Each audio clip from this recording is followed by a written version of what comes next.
रहीम के दोहे भाग 5। दादुर मोर किसान मैं, लग्यो रहे धन माही। मैं रहीम चातक रटनी, सरवर को नाही। रहीम कहते हैं कि मेंढक, मोर और किसान ये तीनों ही बादलों से बहुत स्नेह करते हैं।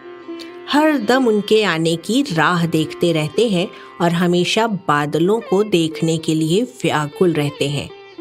पर स्वाति नक्षत्र के बादल के लिए जैसा स्नेह प्रेम चातक के मन में होता है, वैसा इन तीनों में से किसी के भी मन में नहीं होता।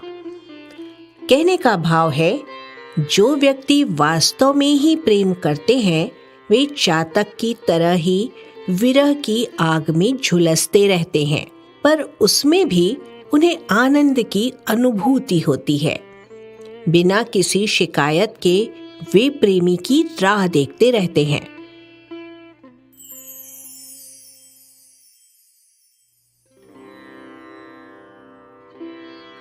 तन रहीम है करम बस, मन राखो वही और। जल में उल्टी नाव ज्यों, खैंचत गुण के जोर। रहीम कहते हैं कि ऐसा कहा जाता है, शरीर कर्म के वश में है और वो पूर्व जन्मों के कर्म के अनुसार ही कार्य करता है।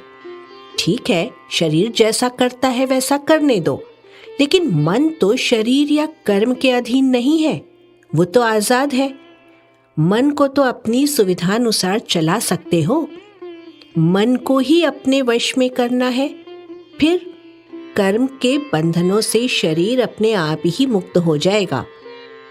रहीम आगे कहते हैं, नदी के तीव्र प्रवाह में बह रही नौका को नाविक ऐसे ही बहने या डूबने के लिए छोड़ नहीं देता। वो रस्सी के सहारे नौका को धारा की विपरीत दिशा में खींचकर किनारे पर लाकर ही दम लेता है। कहने का भाव है, ये शरीर क्या है? नौका ही तो है। मन की रस्सी से देह रूपी नौका को खींचकर प्रभु की शरण में ले आओ और जीवन मृत्यु से मुक्त हो जाओ।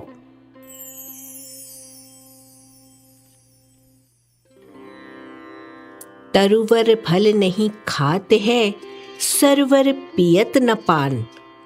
कही रहीम पर काज हित, संपत्ति संचय सुजान। रहीम कहते हैं कि वृक्ष अपने फल खुद नहीं खाते हैं और सरोवर अपना पानी खुद नहीं पीते। ठीक इसी तरह से जो लोग सज्जन होते हैं, वे अपने धन का संचय खुद के लिए नहीं बल्कि परोपकार के लिए करते हैं। कहने का भाव है, सज्जनों का पूरा जीवन परहित के लिए होता है, उनका अपना कुछ भी नहीं होता है।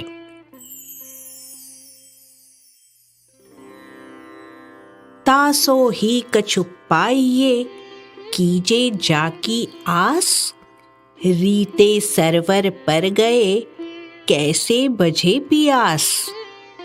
रहीम कहते हैं कि उससे ही कुछ पाने की उम्मीद कीजिए जिसके पास कुछ देने के लिए हो या जो उदार हृदय वाला हो। रीते यानी सूखे सरोवर पर जाने से कैसे प्यास बुझ सकती है?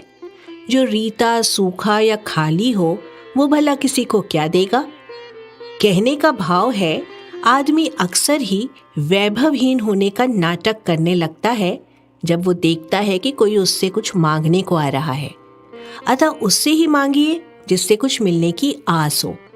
जो पहले से ही रीता है या जो देना ही नहीं चाहता, उससे मांगने से क्या लाभ?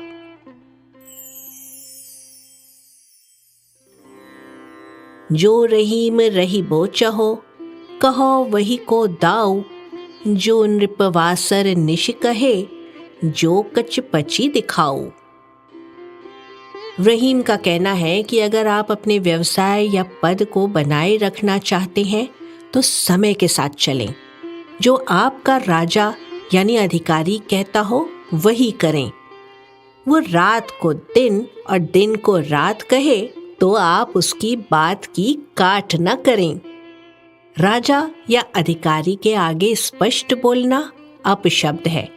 वो जैसा कहे वैसा आप भी करें, इसमें हर्ज ही क्या है। इससे अधिकारी या राजा प्रसन्न हो उठेगा। समय की यही मांग है। अधिकारी या राजा के सामने कड़वा सच बोलना भी अहितकर है। कहने का भाव है, समय के साथ साथ खुद को भी बदल डालें। जो लोग समय के साथ खुद को नहीं बदलते, उन्हें कुछ भी हासिल नहीं होता है।